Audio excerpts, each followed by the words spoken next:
Hey guys, how you doing? Denver here. Pretty new at this, so uh, be patient with me. I want to start this video off by talking about a subject about kind of what's going on in the world right now. This is a finance channel, I know that, but it still has a global context to it.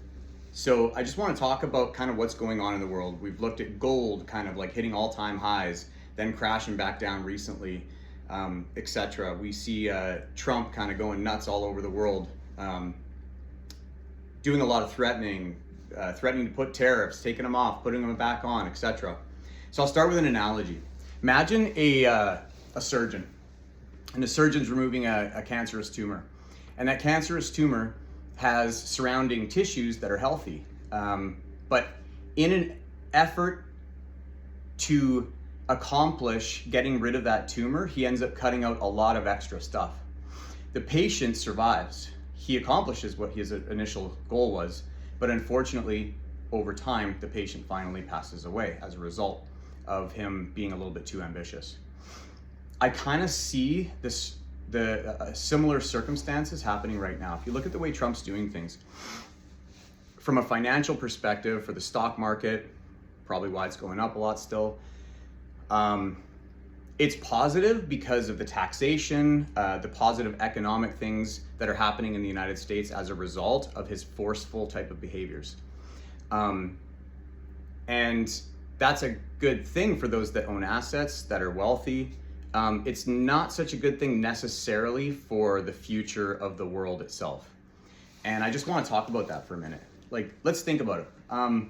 So he starts off by, let's call April the time where he does tariff gate, right? He just basically out of nowhere just kind of comes at everybody. Markets just tank. And I believe that this has something to do with his book, like how he does the art of the deal, essentially creating massive chaos in the beginning and kind of letting the chips fall where they will, and then observing where they are and then seeing what you have to work with at that point. That's kind of what he does. And then he uses leverage. So he comes from a place of strength. I've got more money than you. I can wait you out, etc. But the way that he's treating the world, look at the way that he's threatening Canada. He's threatening Europe. He's threatening to take Greenland. All these things that he's doing, like extremely destructive behaviors, and he's eroding the confidence in the global order, in my opinion. Now, he may be looking at expanding his regional powers as a result of China growing to significant power. And that's obviously changed the way that he's approaching things. But I want to kind of look at it a little differently too. And most people are missing the other side of this. They don't really look at the historical context that this is happening after. After World War II, when the United States and the Western powers went into Europe and established global order, they established NATO right afterwards. NATO was meant to be a global force that would protect the interests of Western power because, for instance, Russia wanted to continue moving westward. And they were stopped, right? So that's where you get Checkpoint Charlie and Center Berlin, that type of thing. What most people don't understand is that set the stage for a global peace that had never been seen before. Regional powers and countries had always been protectionist. Think about that as kind of where the United States is moving towards, away from globalization. That's already what everybody was doing. So this isn't a new thing. This is actually how it's basically been for most of time. This is a completely new thing to have globalization. So the context that it's being spoken about in the public is a little bit crazy to me because they don't seem to have the history behind what's happening. Out of World War II and Western nations kind of coming together and creating this, what that did was it also created an air of stability. Now, we all know that what is the worst possible thing for investment? It's uncertainty. That means the stock market. That means if I go to buy your place, but I think that perhaps there's a river running underneath of it that'll erode the soil and collapse the home and it'll go away. Well, your home now has way lower value because of the potential of a problem in the future. That's kind of how to think about the stability that was created by NATO in the world. And under that, the world was able to have what they called a peace dividend. It made it so that negotiations to create things like the World Health Organization, other organizations or the International Monetary Fund, etc., kept things together so that Western powers, mainly Western countries, could build their economies, share information with one another without the risk of giving that information and it being used against them in war, for instance. So it created stability as a result. Now, as that's become, expanded in the world, I think what's happened is that a lot of countries started moving left now towards socialism, including Canada. The United States is the only country, in my opinion, that kind of stayed a little bit more capitalistic and tried really hard to stay away from socialism. Now, it's not a good system. Capitalism sucks, but it's the best system that we have for long-term prosperity. And when we move away from that, what we do is we create a lot of bureaucracy and red tape that makes it very difficult to do anything. To build a house, let's call it, before you get all the permits, etc., it's going to take you 5-6 years. If you would have gone back to, say, 1945, probably would have been done in 6 months, and you could have had the thing built within less than a year, right? So that's like 500% difference. So think about how this has slowed things down. Universal health care, increase in taxes. When you do those types of things, you make it super easy for the laziest of society, and you encourage being lazy and unproductive in your society. So at the end of the day, what ends up happening is that you have a very unproductive, very slow growing country, for instance, like pretty much all of Western Europe now. And they are rich-ish, but they're not continuing to grow. And economies need growth. For instance, that's the reason why we tolerate 2% inflation rather than like 0, because it forces people to invest, because if your money's going down in value, it's better to buy your asset today and then, but it also creates stability too, because it's only, a small amount, right?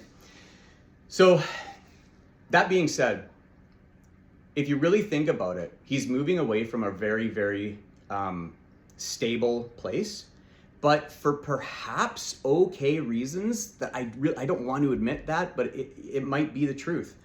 Look at what's happening with NATO. It's true. The United States was always, protecting the rest of the world in a globalized way, or they've got bases all over the place. The taxpayers in America are the ones that are left with that bill. That's true. So what that's done is that's made it so that other countries that are allies of the United States, like Canada, Europe, other powers, they have basically been very lazy with their militaries. And what they've done is they've taken that tax money that would have gone there and, let's say, put it to universal health care or towards transfer funds for people who are in need, or mental health, etc., which is good, but it's not necessarily the most optimal way to spend money. And that's why you have a huge difference between the rich and the poor in the United States. When you go down there, you can see some shocking things with people with like open wounds on the streets and things like that, which you don't see quite as much in, say, Canada and Europe. So where am I going with this? Well, I don't actually have an exact direction. It's more informal. It's more so that people understand that the previous way of doing things was there for really good reasons, and it worked for a really long time. It doesn't appear to be working anymore. That brings me over to the current gold situation. That always happens. Gold goes up, silver follows, typically in times of geopolitical problems. Those geopolitical problems make it so that people aren't necessarily, they don't have a lot of faith in, for instance, the US dollar. And so what they're doing is they're diversifying. On top of that, you have countries like China trying to create alternative, renminbi-backed gold standard denominated money that's an alternative. And that actually, in my opinion, is even bringing up gold and silver even further.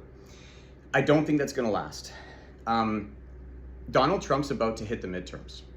When he does, I'm pretty sure he's going to be losing the House or Senate. It's one of the two. I don't know right now, but it's one of the two. I'm new at this right now. And when that happens, he's going to have a really hard time passing everything. Hence why everything has been so aggressive up until this point with all of the executive decisions, etc. He's trying to get what he can done as fast as he can and as aggressive as he can before he loses all of his power. So what does that mean for the stock market? Okay, so for the stock market, that's the reason why guys like Tom Lee are saying the first half of the year is going to be extremely volatile. Donald Trump's probably going to follow his historic playbook where he kind of goes nuts when he starts to feel that he's losing power. And when he does, he's going to behave in such a way that it's going to scare people, it's going to scare countries, and it's going to erode further the trust in the US. And by doing so, the stock market will probably sell off to a certain degree. However, it will stabilize because at the end of the day, no matter how you look at it, the United States has the best economy in the world because of the structure, not because of the politics, the structure of the capitalistic society that it has. And it has very good IP laws, etc., that promote business and growth more than basically any other Western country, any Western country that's with the stability, for instance. However, he's creating a lack of trust in the political system in the United States, again, back to the gold going up, that is going to create a really big polarization in the world.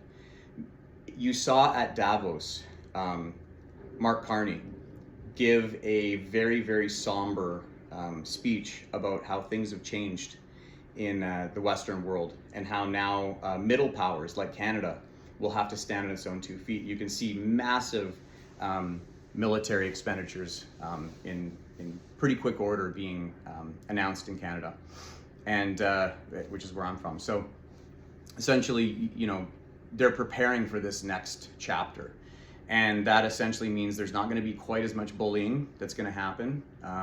Canada is very much so focusing on protecting its sovereignty in the north. They already have way more icebreakers than the US, for instance, but the coastal defense ships are, in my opinion, lacking. They need to have a lot more, so that's why they're going with the submarines with ballistic missiles inside of them and stuff like that. Most people don't know that, but anyway, my point is, it's going to create some kind of instability in the world for the next while. I don't know whether that translates over to a stock market that's going to be a little bit less reliable and more volatile, but I do think it's probably going to move into that direction. And part of the evidence that I believe for that is if you look at the Canadian stock market, you look at the European stock market the past year, with this volatility, it's significantly gone up. What that means is that people are diversifying their finances away from the United States stock market, which remains the best. And so why would they do that? Well, it's looking forward at the political circumstances that create these outcomes in the United States with a population that isn't quite sure what to believe. And there's a lot of misinformation, and people believe a lot of conspiracy theories, and they clump together and they vote together, and then they create this instability.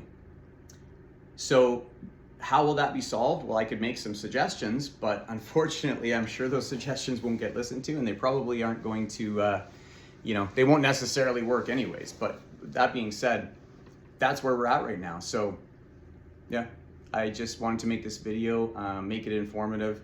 I can see that I'm hitting off 15 minutes, pretty close here, so I'll leave it at that. But please, it's a new channel. Please give me a thumbs up, subscribe, help me out here, guys. I'm in this apartment on my own now, so it's maybe helpful to know there's a community behind me. And yeah, thanks for watching.